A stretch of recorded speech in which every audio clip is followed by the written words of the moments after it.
banda que hubo, y esta banda fue organizada. Y bueno, en realidad voy a dar un resumen de esto, y hay dos personajes importantes, que sería Amsterdam, que es el hijo del padre, y Williams Putin, que es el carnicero que mata a su padre, ¿no? Es los protagonistas. La historia es en el año 1846, y esta representa a William, que es el líder de la banda de los nativos, que están en cierta inmigración, que enfrentan cada vez mayor presencia en la población. Por ejemplo,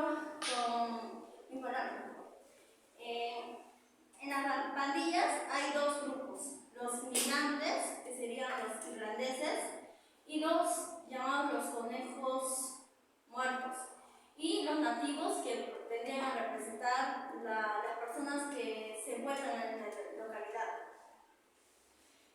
Estos dos grupos se enfrentan entre sí para lograr tener la fuerza o el dominio de ese lugar. La siguiente.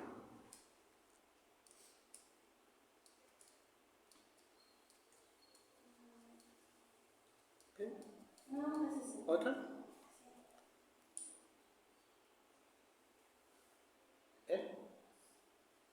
Ya, el director. Martin Sorket nació en la ciudad de Nueva York en el año 1942. Este desarrolló una larga trayectoria en producciones cinematográficas como guionista, actor, productor, y su primer largometraje fue en el año 1967. En sus obras abordadas en temas como la preferencia en la ciudad, historia, en la cultura, ¿no? Es por eso que él relaciona mucho la historia, porque él crea, ¿no? Le gusta ese ambiente.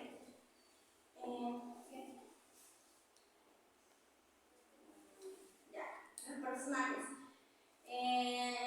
Además de tener dos personajes, como lo mencioné, que era Amsterdam y Williams, encontramos otros seis personajes, como el sacerdote, que vendría a ser el padre, John, que es su amigo de la infancia, McLeod, que sería el que le ayuda al padre de Amsterdam, y Janet, que es una chica delincuente,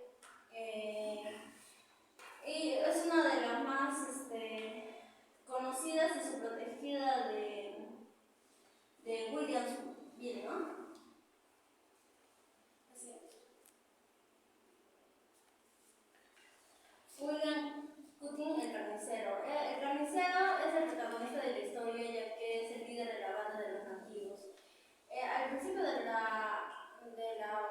la película nos muestra primeramente al hijo, que sería Amsterdam, que está con su padre, ¿no? Y que lo acompaña a afeitarse. Y su padre, al momento de darle la navaja, su hijo lo quiere limpiar la sangre que hay, pero su padre lo retiene porque ese tiene un significado, ¿no? De que la sangre debería estar en el agitador. Después de ese proceso salen, porque su padre sale bien vestido a pelear, sale y se encuentra, pues, su hijo se encuentra con una batalla ya entre el padre y el William Putin, que sería el protagonista.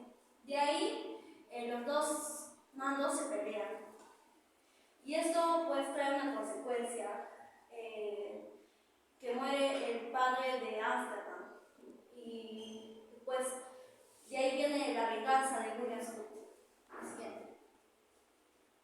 Amsterdam es el coprotagonista de la película, porque él primeramente pierde a su padre y luego se queda en el orfanatorio.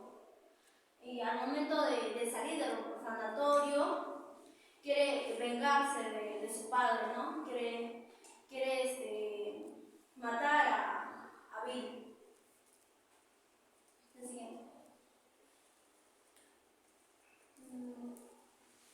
El sacerdote Palom es el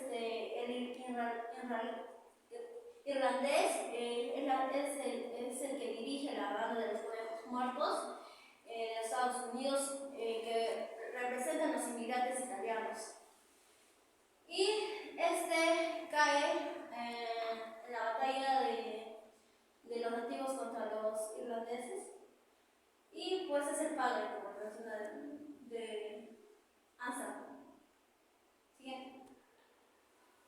Hannah Ever es la dona que fue protagonista y también fue la protegida del carnicero. El carnicero fue el que mató el padre de Amsterdam. Hannah también es extranjera, pero también apoya a los conejos muertos porque ella fue recogida desde muy niña por el carnicero que mata.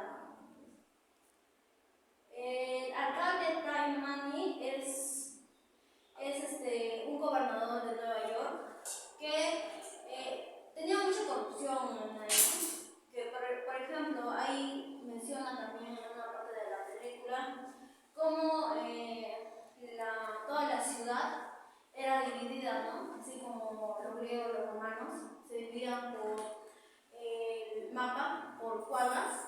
Entonces, en este caso, él compraba los terrenos que él sabía que iban a ser puentes o carreteras, y con eso las vendía al mismo estado y con eso generaba más dinero, y es por lo cual también en el tema de los votos también, ¿no? Él elegía a un candidato y quería que le apoye, y sabían que los inmigrantes eran más que los mismos nativos, o sea, de la sociedad. Así. Johnny es un antiguo amigo de Amsterdam. Al momento cuando comienza la película, él y Amsterdam están jugando, ¿no? Y es cuando su papá le llama para que le acompañe a la batalla. Entonces, primeramente, cuando ya pasan los 16 años de Amsterdam y sale del orfanatorio, él se le encuentra con Johnny porque ve que hace unas señales raras de los conejos muertos, la cual estaba prohibido en ese tiempo porque era como, así como las iglesias no podían asegurarse de sus imágenes, ¿sí? Era lo mismo que se hacían ahí, ¿no? Es por eso que Johnny es un personaje porque le muestra a todos los personajes y los líderes que eran de los conejos muertos, ¿no? Y que toda esa batalla habían perdido. Entonces todos los que habían quedado los recolecta y forman una nueva banda para vengarse. Y también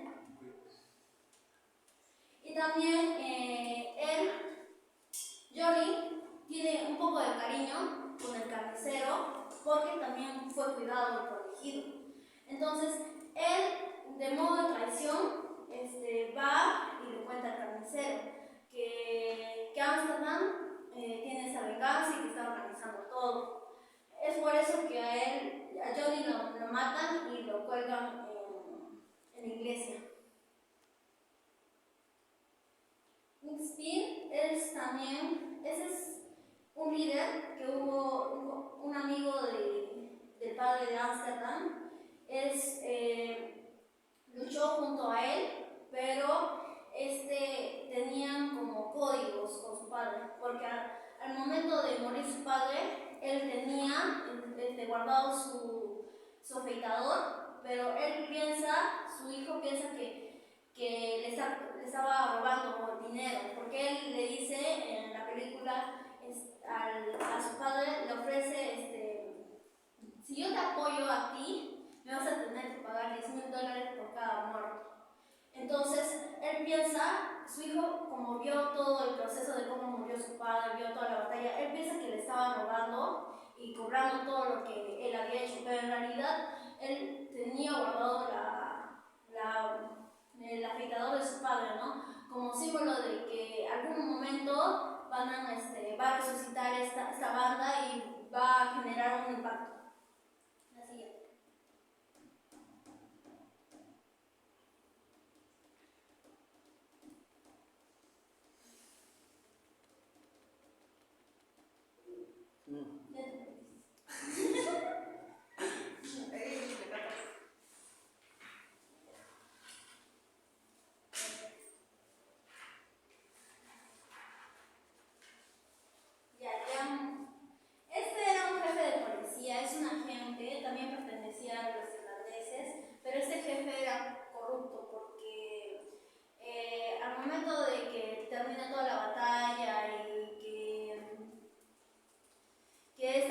batalla ya ganadora, que serían los nativos. Tienen todo el poder de todo Nueva York, de una zona en sí. Él al principio no le reconoce al hijo del carnicero, que sería Amsterdam, y ve que él es un ratero. Entonces, él siendo policía lo detiene y le quita todo lo que había obtenido en ese robo, ¿no? Y se lo lleva todo. Y los jefes de ahí le dicen, pero deja algo para el carnicero, porque sí, el carnicero le tenía que pagar algo como un tributo. Entonces se ve, ¿no? Ahí que es una persona corrupta, es malvada, pero aún así tenía esa traición de los irlandeses, porque aún así no se iba al otro mando, ¿no?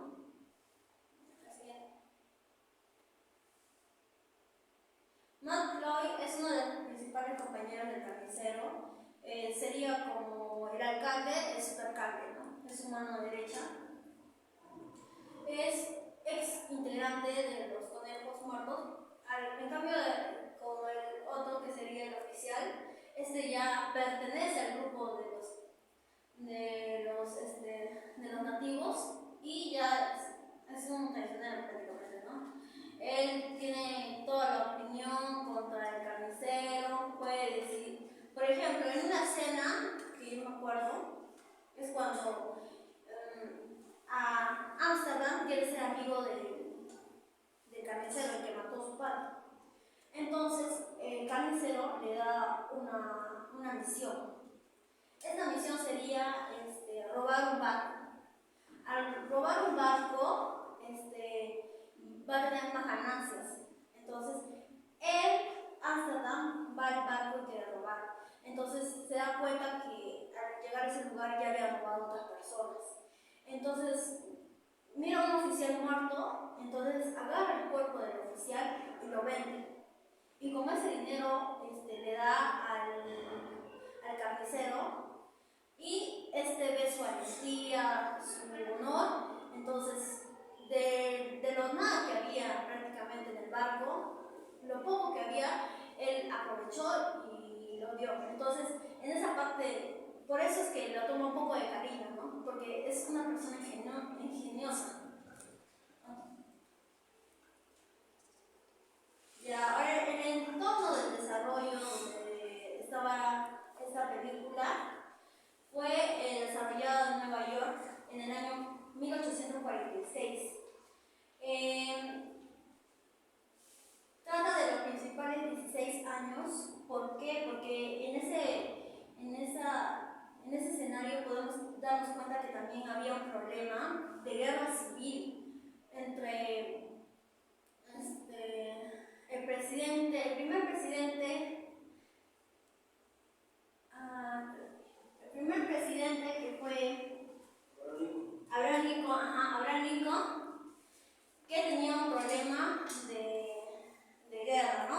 Entonces ellos, el país, Nueva York, necesitaba gente para la armada. Entonces a ellos les ofrecían su nacionalidad, comida, y muchos de los irlandeses apoyaron a la batalla. Es por eso que también es el interés de la historia, porque no solo se crearon pandillas, sino que era un desastre total en Nueva York.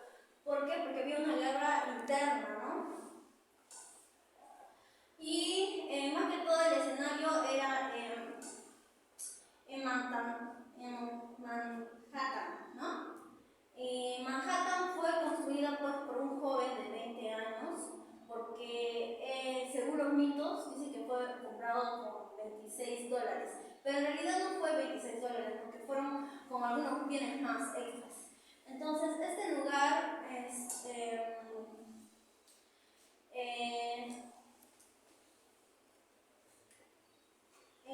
$26 en la actualidad serían como $1,200, algo así, toda esa zona.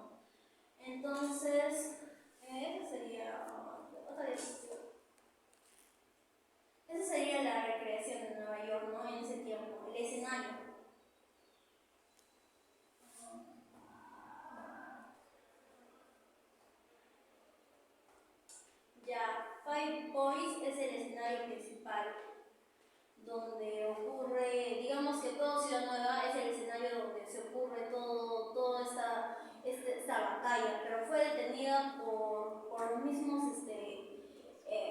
Estados Unidos, no, Nueva York, por el mismo Nueva York, porque al ver esas batallas,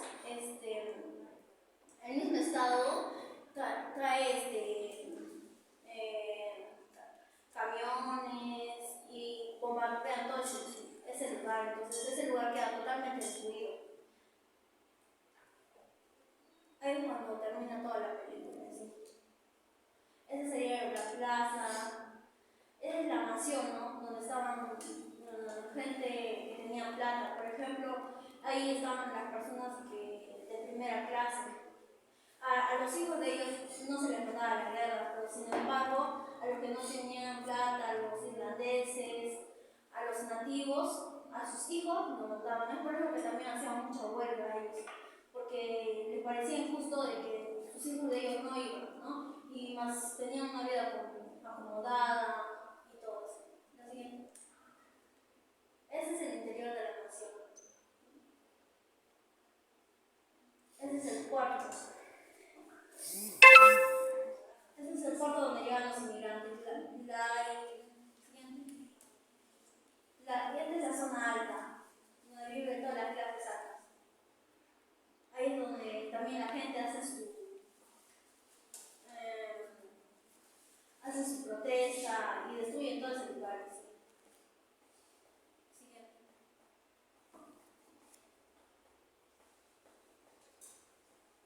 Ya, los hechos a desarrollar ya desarrollé.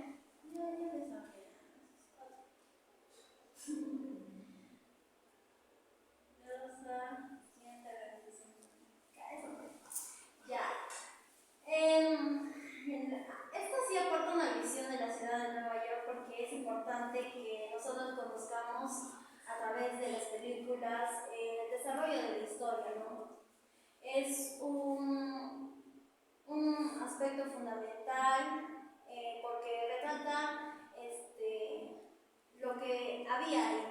O sea, el autor de esta obra, el director, recrea en la película casi el 90% del escenario. Y también, ya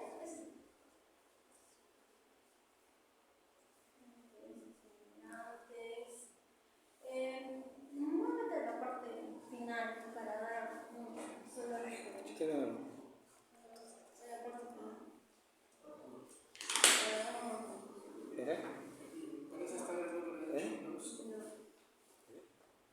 No, un poco más arriba. Es que no mira, solo con fotos.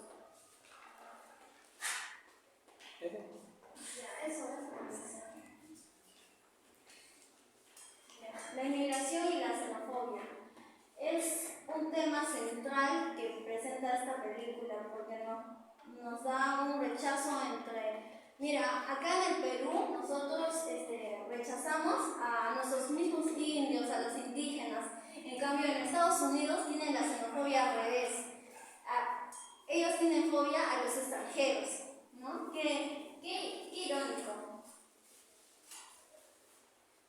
Me parece que al final Nueva York está constituido no solo por negros, por chinos, por irlandeses. Eso fue toda una transformación. Porque en China no había trabajo y se iban a Nueva York porque era un puerto. Los irlandeses no tenían una economía en esos tiempos y también se venían ahí. Mismo Nueva York no estaba desarrollada. Necesitaban gente, no se subastaban para lo que sería la guerra que había en ese entonces. Entonces, ellos necesitaban esa mano de obra, como nosotros también la necesitamos en el tiempo de Guano, de Salito. Ellos también necesitaban ese apoyo. Eso sería. Las bandas en Estados Unidos es una de las primeras, como la mencioné. Ahí se muestra cómo se enfrentaban, ¿no? Un bando de los conejos muertos y los nativos, ¿no? Eso sería todo. Muy bien, aplausos.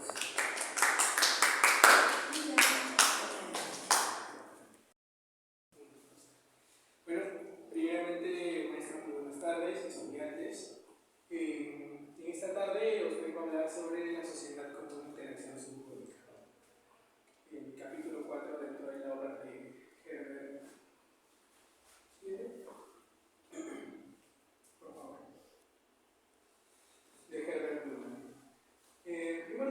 tenemos características de la obra de Blumer, ¿no?, acerca de lo que es el interaccionismo simbólico.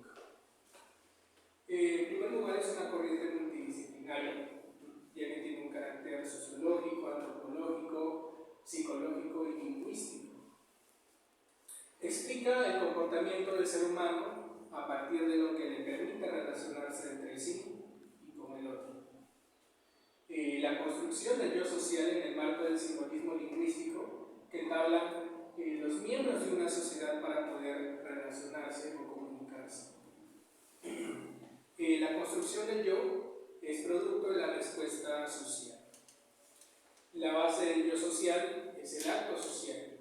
Esto quiere decir que es un gesto producido por un actor social que va a producir una reacción o una provocación en el otro.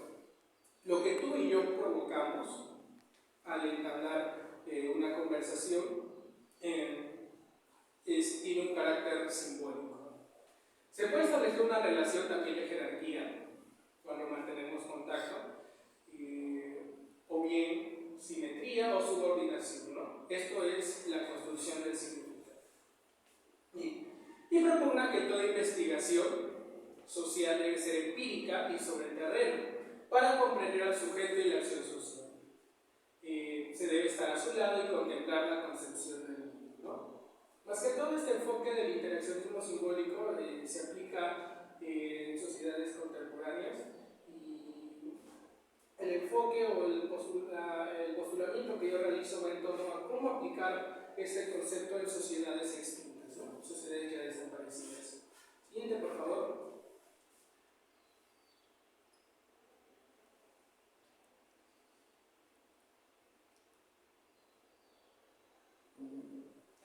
Bien. Ahora sí, entramos a lo que podría ser el capítulo número 4, ¿no? La sociedad como una interacción simbólica. La actitud del ser humano para actuar con respecto a sí mismo lo predispone para poder enfrentar y tratar el mundo que le rodea. Dicho mecanismo le capacita para que se formule indicaciones a sí mismo sobre aquello que le rodea y por consiguiente orientar su comportamiento en función de lo que advierte. Es decir, analiza, estudia, contempla su entorno y va a ejecutar su comportamiento, ¿no?, en función de lo que está a su alrededor, ¿no?, para ver si lo que el contacto que va a tener con el objeto le conviene, le es beneficioso, o si bien al contrario le significa alguna amenaza, ¿no? El individuo construye sus objetos basándose en su propia y continua actividad, es decir, es empírico, en lugar de estar rodeados preexistentes que influyen en él y elaboran su conducta. Es decir, es todo lo contrario a un estímulo, ¿no? Es el sujeto que le añade un valor o un significado al objeto. La segunda consecuencia importante del hecho es que los seres humanos se formulen indicaciones a sí mismos, por lo que su acción no depende de un estímulo, sino que éste construye o elabora antes de ejecutarlo. La autoformulación de indicaciones es un proceso comunicativo del cual el individuo advierte cosas, las evalúa, les confiere un significado y decide actuar conforme al mismo. La elaboración de la acción por el individuo a través del proceso de indicaciones que se formula a sí mismo siempre tiene lugar en un determinado contexto. Cada sujeto modela o ajusta su acción a las de los demás, enjuiciando lo que estos hacen o pretenden realizar. Esto es, aprendiendo cuál es el significado de sus actos. Entonces, la acción en sociedad se construye en base a la interpretación del entorno o del contexto. Los sujetos obrantes necesariamente han de reconocer las cosas que se deben tomar en consideración, ¿no? Por ejemplo, cuando alguien tiene por primera vez contacto con un determinado tipo de sociedad, tiene que conocer las características de la misma, las oportunidades, los obstáculos, los problemas, las inquietudes, peligros, etc., para adecuar su conducta o comportamiento al preexistente en la sociedad y así evitar algún contratiempo o algún daño contra su persona, ¿no? De algún modo tiene que evaluarlos y tomar decisiones basadas en dicha evaluación. Esta conducta interpretativa se da tanto en el individuo, que orienta su propia acción, ¿no? Cuando veíamos el yo social, ¿no? Y el acto social, cuando es el sujeto individual, como también en una colectividad, que actúan conjuntamente en los agentes, o que actúan conjuntamente, o bien en los agentes que actúan en nombre de un grupo u organización. La mayoría de las situaciones en que las personas se encuentran en una sociedad determinada son ya definidas o estructuradas por dichas personas de idéntica forma. A través de la interacción previa, desarrollan y adquieren una definición o comprensión comunes de cómo actuar o cómo comportarse en tal situación. Estas definiciones comunes permiten que los individuos actúen, ¿no?, en sociedad. La vida de grupo se compone de unidades de acción que realizan actos para afrontar las situaciones en las que se hallan. Entendido esto, yo me planteo cómo aplicar el tema de la interacción, ¿no?, en sociedad, en el caso de sociedades ya extintas, ya desaparecidas. Y pues un claro ejemplo lo podríamos tener en el centro ceremonial de Nicuya, en el cual es posible, ¿no?, encontrar mediante el estudio de la iconografía establecida en los petroglifos, cuál era la interacción que se producía entre distintos grupos sociales o etnias hacia finales del formativo, durante el horizonte medio y el horizonte tardío, ¿no? Bien, para ello nos vamos a enfocar también en el estudio bioarqueológico y, claro está, en el análisis interpretativo de la iconografía respectiva. En el caso del análisis bioarqueológico, nos vamos a basar o vamos a utilizar el estudio de rasgos craniométricos, de también lo que son el análisis de restos óseos epigenéticos y lo que es el moldeamiento craneal, ya que la modificación en la forma del cráneo constituye cierta identidad de pertenencia a un grupo o a una etnia, ¿no? Aparte también que significa jerarquía, ¿no? Siguiente, por favor. Bien.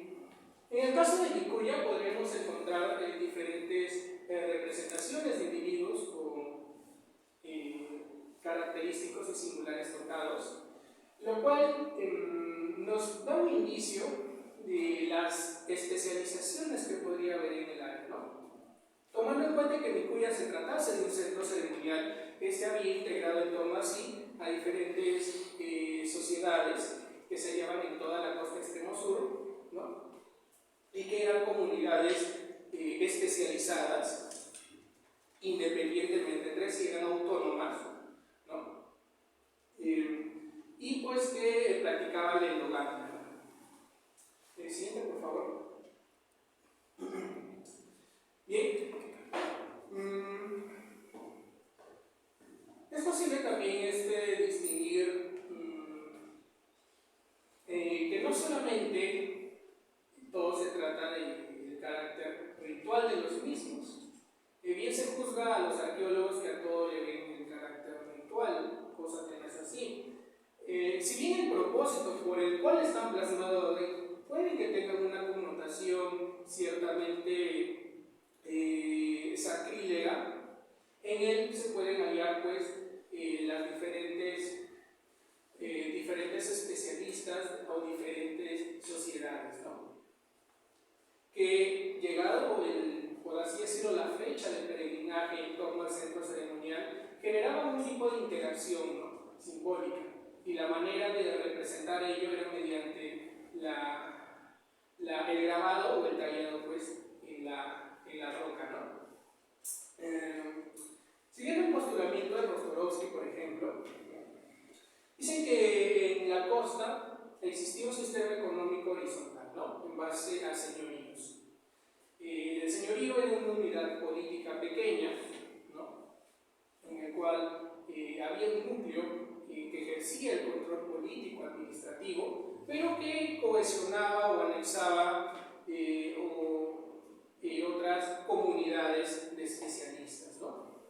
Entonces, nosotros podríamos estar frente a diversos grupos, a diversas sociedades, a diversas etnias, en cuanto a las figuras que vemos ahí representadas. No tiene por qué necesariamente contemplar ahí personas o individuos de un mismo grupo que habitaban lo que es el Valle de Captina. Ahora, podríamos estar ante la presencia de un señorío en Tacna, o si en el caso de Nicuya, este fuese un centro ceremonial, donde se hallaba el núcleo urbano, la cabeza, ¿no?, del señorío, podría estar acaso en Arica. Ahora, voy a poner dos ejemplos de interaccionismo, porque no solamente se va a producir una interacción a nivel macroregional, es decir, al momento de producirse estos tipos de eventos rituales, ¿no?, de peregrinación en torno al centro ceremonial, sino que también estos tenían pues sus diferenciaciones en torno a sus propias comunidades especializadas. Por ejemplo, en el caso del puerto de Té, este es un caso contemporáneo, existe un dialecto entre los pescadores, el cual son muy recelosos al momento de brindar algún tipo de información sobre ello, ¿no? Si bien es cierto, ellos interactúan con el resto de la comunidad, esta comunidad especializada de pescadores manejan un dialecto entre ellos. Y como les comento, son muy recelosos al momento de brindar alguna información al respecto, por lo que no se sabe mucho o nada sobre este idioma, ¿no?, que hablan entre ellos mismos. Esto también podría explicar el por qué en Arica existió un núcleo de especialistas mortuorios o en prácticas funerarias, y por qué no se repitió ese patrón, por ejemplo, aquí en la costa o el litoral de Tacna, por qué no se replicó en Chiribaya, en Hilo, por ejemplo, ¿no? Entonces, estos argumentos, estas diferenciaciones en cuanto a las especializaciones, nos dan indicios de que podríamos estar ante un señorío, ¿no?, que cohesionaba a diversas comunidades, aquí en el sur, que se llevan dispersas pues, en lo que hoy en día es Moquegua, lo que es Tacna, Arica, hasta el Pico. Bien, siguiente por favor. ¿Sí? Vemos pues los característicos tocados, que es lo que a mí me dio una idea de que podríamos tocar hasta diferentes especialistas, ¿no? La singularidad de los tocados.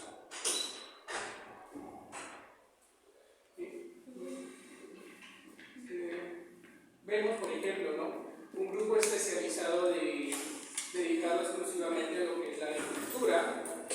Vemos a cazadores, pastores e incluso también pescadores, ¿no? Es decir, que Nicuya, como centro ceremonial, articulaba en torno a sí diferentes comunidades, ¿no?, lo que generaba una interacción singular, una interacción simbólica entre todos estos grupos que eran autónomos entre sí, independientes, pero que se cohesionaban en torno a un señorío. Incluso, como postulaba al principio, un estudio bioarqueológico en base a los restos socios epigenéticos, ¿no?, al postularse que practicaban la endogamia estas comunidades especializadas, existiría el momento de producir, ¿no?, una excavación arqueológica en los cementerios, podríamos encontrar estas variaciones genéticas, ¿no?, y reforzar el argumento de que la interacción era sobre todo simbólica, más no una interacción en cuanto a la genética, ¿no? ya que eran muy recelosos y practicaban la endogamia de manera estricta. Siguiente, por favor. Bien. Ciertamente, ahondando más al respecto, encontré que como pueden ver, este es el famoso petroglifo, ¿no?, que representan los denominados balseros, los cuales tienen un tocado de 3 puntas. Y pues cuando me hallaba indagando y profundizando sobre las características iconográficas, encontré que en Arica encontraron una diadema elaborada con plumas de pelícanos que también tenían 3 puntas. Y ahí es donde surge toda esta teoría, ¿no?, de que Nicuya constituye un centro ceremonial, ¿no?, al cual se le rendía el culto a la fertilidad, al agua, y que existía un ciclo, ¿no?, en el calendario en el cual aglomeraba a estos grupos sociales y podrían pues interaccionar, ¿no?, lógicamente. Dice que la guerra y el pecado datan de los desarrollos regionales tardíos, es decir, desde el 1000 al 1430, ¿no?, hasta la presencia de los indios, ¿no? Voy a continuar, por favor.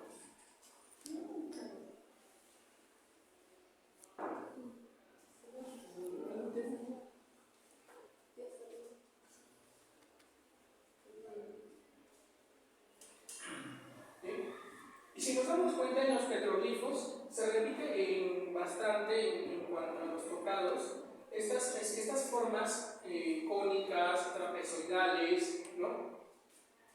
Lo cual me da un indicio de que estas comunidades se hallaban mayormente en lo que hoy en día pues, es Arica, es Iquique. Por ejemplo, este tocado, que según los arqueólogos lo interpretan como una diadema o un gorro militar, fue hallado en Ica, en Tarapacá.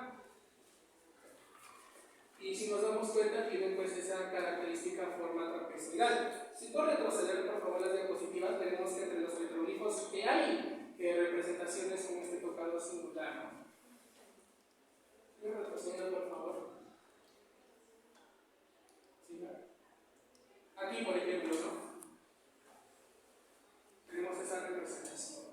Y por la cercanía también del lugar, es que generó pues, ciertas hipótesis, ciertos planteamientos sobre el verdadero propósito de estas sociedades, ¿no?, y cómo aplicar el integracionismo simbólico, tomando en cuenta que no necesariamente constituía una sola sociedad. Estaríamos frente ante varias comunidades de especialistas que se llevan articuladas en torno a un señorío y que Nicuya constituiría el centro ceremonial, la huaca, podríamos decir, de este señorío. Eso sería todo.